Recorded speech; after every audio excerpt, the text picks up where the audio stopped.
At some point, a company has enough money that they can litigate and they don't have to worry about the damage. And that means that there's very, very little actual consequence to Caterpillar, the company, aside from maybe a little bit of scolding for an ineffective lawsuit or something.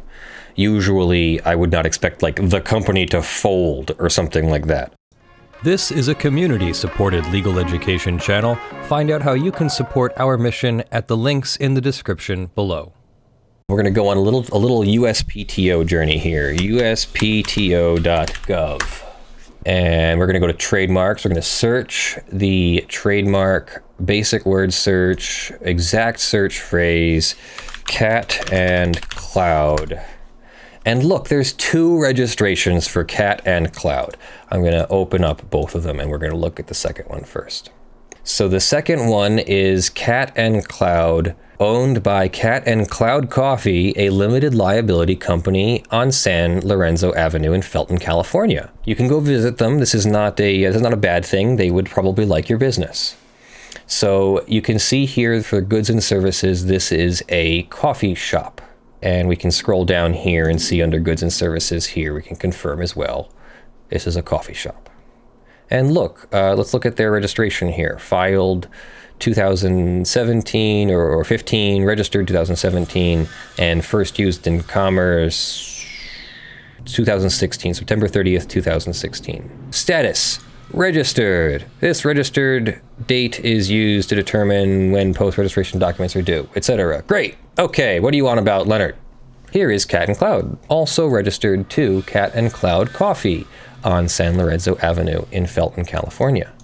Except this is for clothing. Shirts, hats, tank tops, sweatshirts, socks, underwear, shorts, and shoes.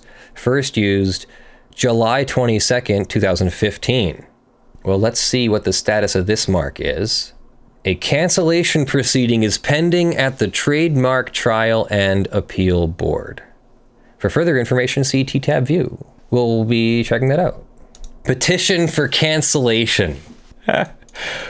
By who? You know what? They had to see this, and just their minds were totally fucking blown.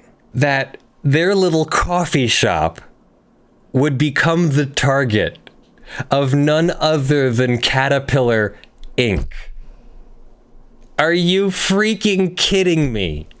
Let's take a look and see what's going on. So they're attacking, you can already kind of see what's going on here. They're attacking only one of the 2 marks. So you can see that they probably only have a problem with one of the 2 marks, and that is the clothing mark. And so this is starting to unfold already in your mind, right? So this is the cat mark. This is the Caterpilla Inc. construction company conglomerate. They do more than just make construction equipment. They also merchandise.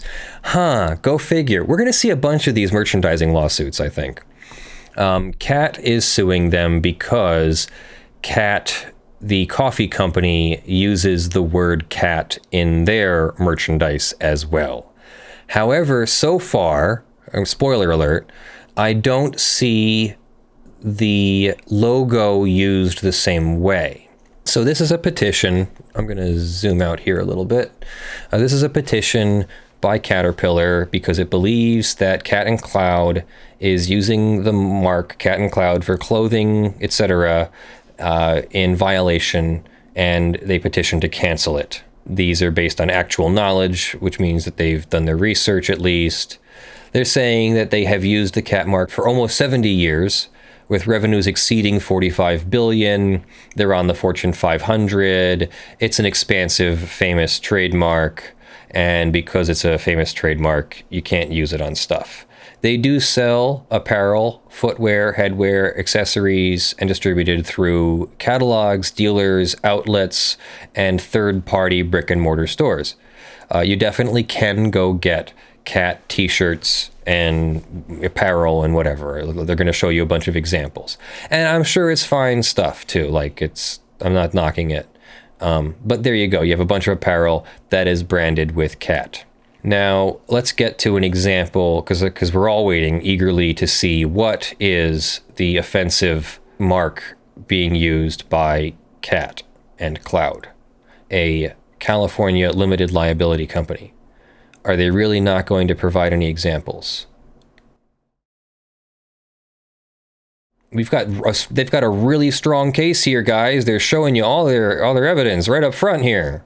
We're only 31 pages and they still haven't shown you what the offending mark is. I am starting to be unconvinced here, guys. Hang on. Reaction in 3, 2. Yeah, that all right. My face when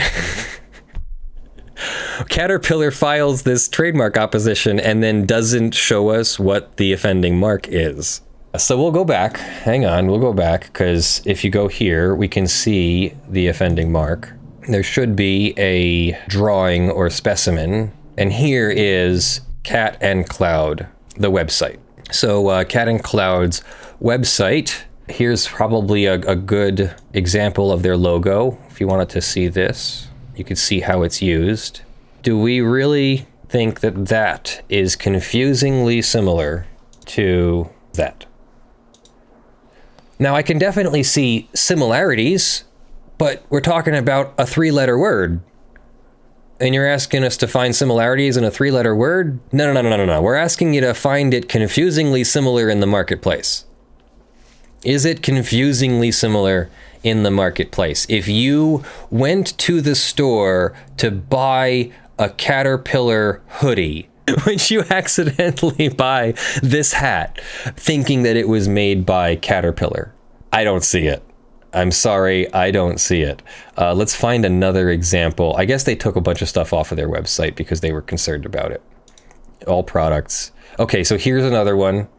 Here's Cat and Cloud, a t-shirt. Now, I don't know, maybe some of this stuff went up after the trademark opposition started. Maybe they had something that looked a lot more like Cat.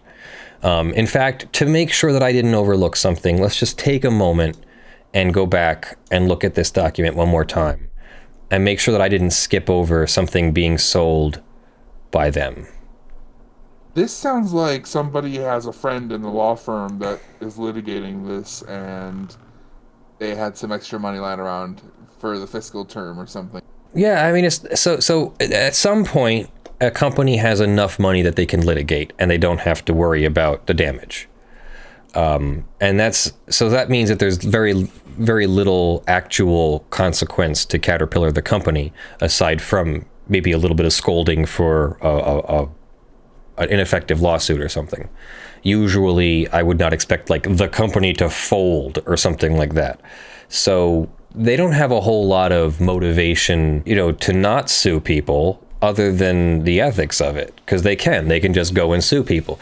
And then notice that instead of suing people this time, they've attacked their trademark by filing a petition for cancellation. I do not agree that this trademark here and this use are confusingly similar in any way. Similar as in they use the same letters, the same word cat, but one uses cat as an acronym, one uses Cat and Cloud as in an animal and a collection of water vapor in the sky.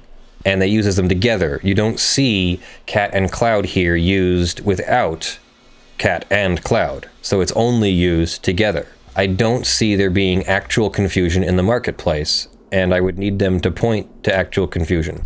And in my cursory review, I didn't see it. Maybe the words actual confusion were in there. Instead, it just looks like it's a heavy-handed lawsuit. Yeah, I don't really see it. So what do you think of that? Do you think that Cat and Cloud is the ultimate prevailing winner here?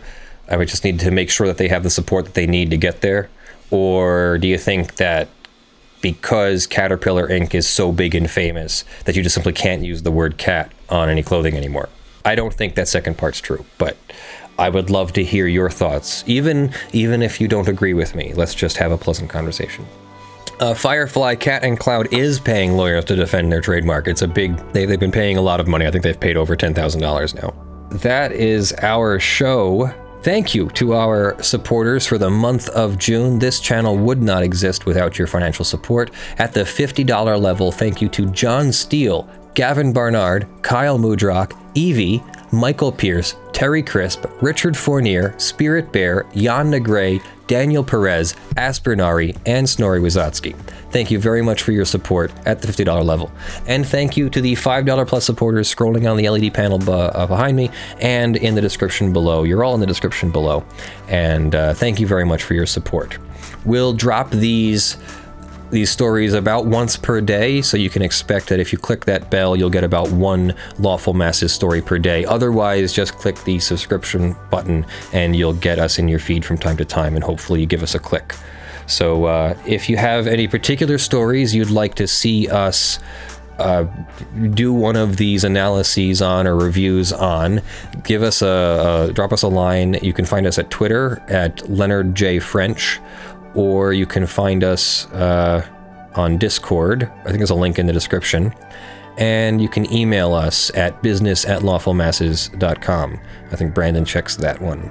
So anyway, thank you for joining me. I am Leonard French, your favorite copyright attorney. I will see you in the videos that drop. Have a great second week of June. I love you all. Bye.